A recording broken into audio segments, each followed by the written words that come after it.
अस्सलाम वालेकुम। उम्मीद करती हूँ कि आप सब खैरियत से होंगे। और जैसा कि आप जानते हैं कि आजकल हमें समर वेकेशन से छुट्टियां हैं और इसमें हमें बहुत ज़्यादा समर टास्क वगैरह मिला हुआ है। तो इसलिए मैंने सोचा कि आपको थोड़ी सी आसानी की जाए, आपको थोड़ा सा गाइडलाइंस दी जाए।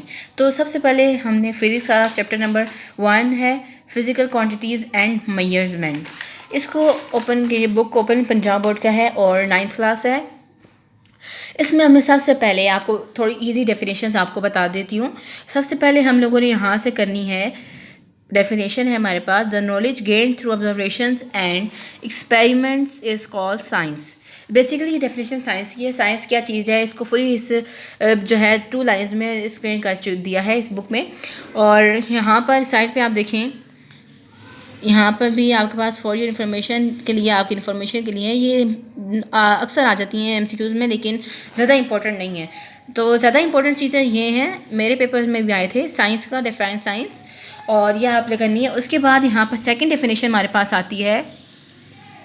सेकेंड डेफिनेशन है हमारे पास, various aspects of material objects were study under a single subject called natural philosophy. Second definition है नेचुरल फिलोसफी की।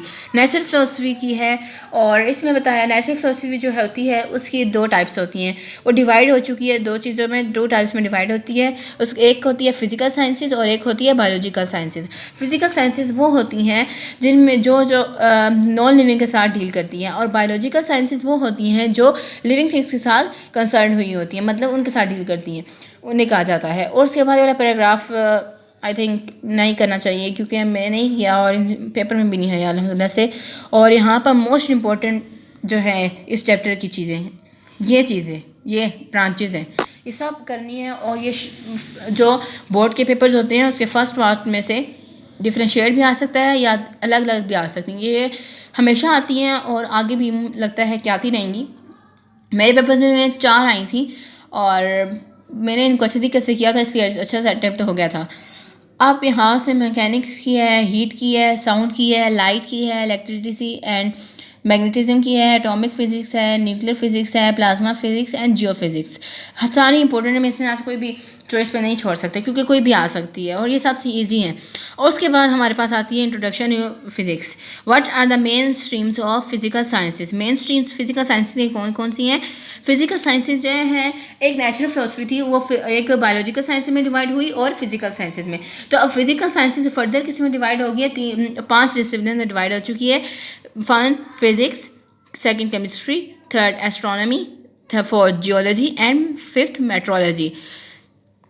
उसके बाद हमने आगे देखना है फिजिक्स के आगे। इन फिजिक्स डेफिनेशन मैंने मार्क किया हुआ है और यहाँ पर इसकी डेफिनेशन है। और क्वेश्चन आपके पास है, why do we study physics. इसका आपने आंसर लिखना है, in physics we study matter, energy and direction. The laws and principle of physics help us to understand nature.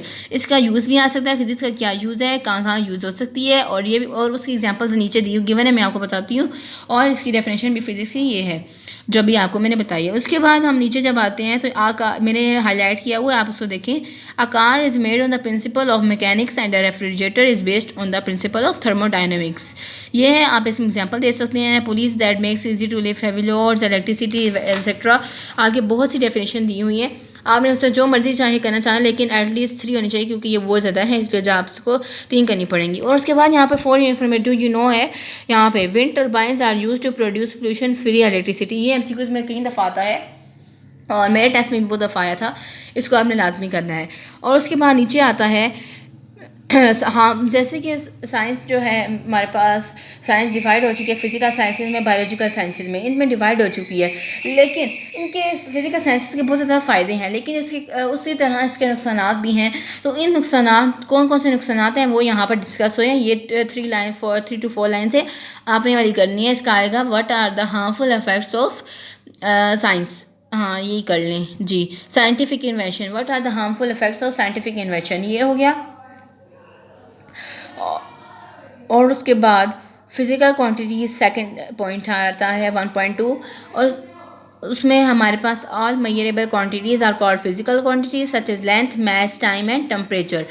इसमें हमारे पास इसकी डेफिनेशन है, स्टार्ट पे 3 लाइन्स हैं, हाईलाइट हुए हुए हैं। उसके बाद हमने यहाँ पर physical quantity possesses at least characteristics common, One is its numerical magnitude and the other is the unit in which it is measured. For example, if the length of a student is 104 centimeter, then 104 is its numerical magnitude and centimeter is the unit of measurement. Similarly, when a grocer says that बस यहाँ तक करें, आपने measurement तक करना है, physical quantity से लेकर मेजरमेंट, एक आपकी होगी एग्जांपल ठीक होगी। अगर आपको आपको यहाँ के पास शॉर्ट क्वेश्चन आता है या लॉन्ग आता है, आपने हमेशा उसके साथ एग्जांपल लेनी होती है, इससे जो एग्जामिनर होता है उस पर भी अच्छा इम्पैक्ट पड़ता है तो, और इसलिए आपके जो क्वेश्चन है वो भी थोड़ा लेंथी हो जाता है, इसमें नंबर आपके फुल आ सकते हैं और एग्जांपल देना मस्ट होता है।